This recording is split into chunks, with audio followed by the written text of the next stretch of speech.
वो जहर देता तो सबकी नजर में आ जाता, सो ये किया कि हमें वक्त पर दवाएं न दी।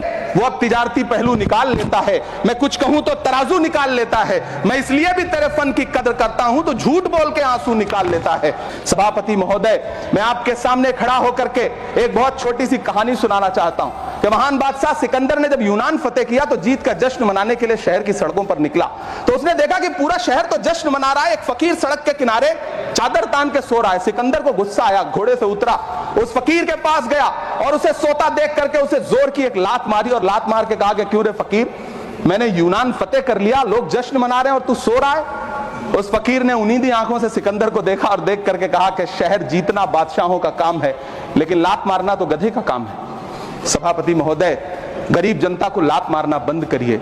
ये अमीरों के लिए बनाया गया बजट है, ये निराशाजनक बजट है। हम अमृतकाल सुनते आ रहे थे, ये अमृतकाल इतनी जल्दी समाप्त हो गया कि अब अमृतकाल का कोई नाम तक नहीं लेना चाहता है। जिस बजट में मनरेगा के लिए 1 रुपए की बढ़ोतरी ना हो, वही पुराना 86,000 करोड़, जबकि पहले ही 9,754 करोड़ का घाटा हो।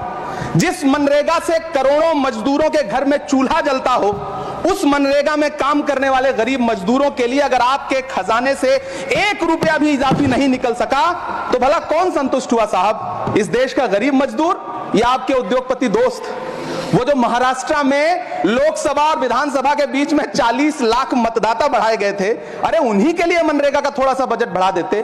क्या उसमें मनरेगा का एक भी मजदूर नहीं था 40 लाख लोगों में? सारे के सारे 12 लाख की छूट वाले से आगे के लोग थे। जिस देश में 40 से 45% मेडिकल फैकल्टी की सीट खाली हो, वहां बजट में 75,000 नए मेडिकल सीट्स का ऐलान हो रहा है। सरकार बहादुर, कम से कम इस देश के पढ़े लिखे युवाओं को तो मूर्ख समझना बंद करिए। पहले 7500 मेडिकल सीट्स बाद में बनाइएगा, पहले जो एम्स में 2161 पद खाली पड़े हैं उनको तो भर दीजिए। वित्त मंत्री जी देश की संसद में भाषण दे रही थी तो वहां मुंबई में कोई गरीब इंसान जब अपनी जेब टटोल करके अपनी मोटरसाइकिल में 1 लीटर पेट्रोल भरवा रहा था तो उस पेट्रोल की कीमत थी 103 रुपया प्रति लीटर।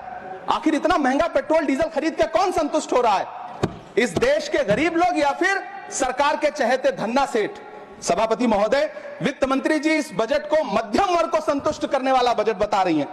अरे मैडम, हम आप यहां पर बैठे रहते हैं और वहां बाहर इसी दिल्ली में 1 लीटर दूध, चाहे वो अमूल का हो या फिर मदर डेयरी का हो, उसकी कीमत 73 रुपए लीटर है। इतना महंगा बेच करके कौन संतुष्ट हो रहा है? गरीब जनता या आपके धन्ना सेठ दोस्त? सभापति महोदय, इस सरकार का बाजार और महंगाई पर कोई नियंत्रण नहीं रह गया है। चाहे देश में लहसुन 400 रुपए किलो बिक जाए, टमाटर 100 रुपए किलो बिक जाए, प्याज का दाम सुनकर आंखों में आंसू आ जाए, लेकिन वित्त मंत्री महोदया बजट में महंगाई का मां भी नहीं बोलती हैं। बच्चों की किताब और पेंसिल तक पर टैक्स लगाने वाले सरकार से मैं पूछना चाहता हूं कि आप मध्यम वर्ग का हितैषी बताते हैं, खुद को तो शर्म नहीं आती है? खुद को धार्मिक कहने वाली सरकार भगवान श्री कृष्ण के प्रिय खाद्य पदार्थों दही और मक्खन तक पर जीएसटी लगाती है और बात करती है मध्यम वर्ग की हिमायती होने की।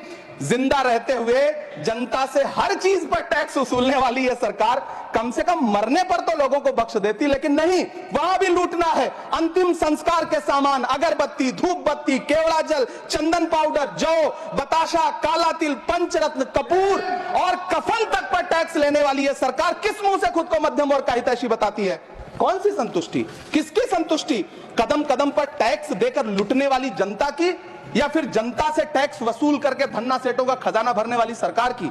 किसकी संतुष्टि? सभापति महोदय, 18 अगस्त 2015 आरा का बिहार का ऐतिहासिक मैदान, सजा हुआ मंच, हजारों की भीड़ और सामने खड़े हुए देश के प्रधानमंत्री का भाषण। बिहार के भाइयों बहनों, आज मैं बिहार के लिए पैकेज की घोषणा कर रहा हूं। 50,000 करोड़ कर दूं कि ज्यादा कर दूं? अखिलेश भाई, 60,000 करोड़ कर दूं कि ज्यादा कर दूं? 70,000 करोड़ कर दूं कि ज्यादा कर दूं? 80,000 करोड़ कर दूं कि ज्यादा कर दूं? चलो, मैं बिहार को 1.25 लाख करोड़ का पैकेज दे रहा हूं। 10 साल हो गए सभापति महोदय, वही ढाक के 3 पात। बिहार आज भी विकास की बाट जोड़ रहा है। भाषण आज भी प्रधानमंत्री जी के YouTube चैनल पर सुना जा सकता है। जो झूठ बोल के करता है मुतमईन सबको, वो झूठ बोल के खुद मुतमईन नहीं होता। सभापति महोदय, ये तो राहुल जी का असर है। कौन सा शब्द सर, कौन सा शब्द? झूठ। ठीक है सर, मिथ्या बोल करके, जो मिथ्या बोल के करता है मुतमईन सबको, वो मिथ्या बोल के खुद मुतमईन नहीं होता। ये राहुल जी का असर है। जो मखाना बोर्ड की घोषणा हुई, अखिलेश जी आपको याद होगा, भारत जोड़ो न्याय यात्रा में 30 जनवरी 2024 को बिहार के रंगभूमि मैदान में राहुल गांधी जी का पूर्णिया में भाषण था और उसमें मखाना को लेकर उन्होंने आवाज उठाई थी। यह उनका असर है कि आपको मखाना बोर्ड बनाना पड़ा, वरना तो आप मखाना बोर्ड बनाने वाले लोग हैं। सभापति महोदय, बिहार को झूठे पैकेज और चुनावी दिलासे देना बंद करिए।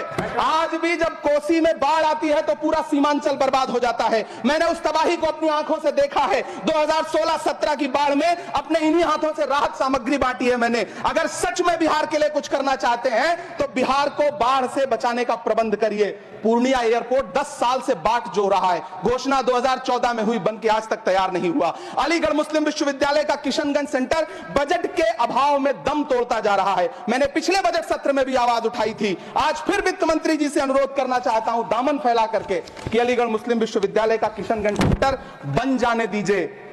आखिर कौन सी नफरत है? यह मुल्क हमारा भी है, इस मुल्क की मिट्टी में हमारा भी खून पसीना शामिल है। हमसे इतनी भी क्या नफरत? रिश्तों की ये नाजुक डोरें तोड़ी थोड़ी जाती हैं। अपनी आंखें दुखती हो तो फोड़ी थोड़ी जाती हैं।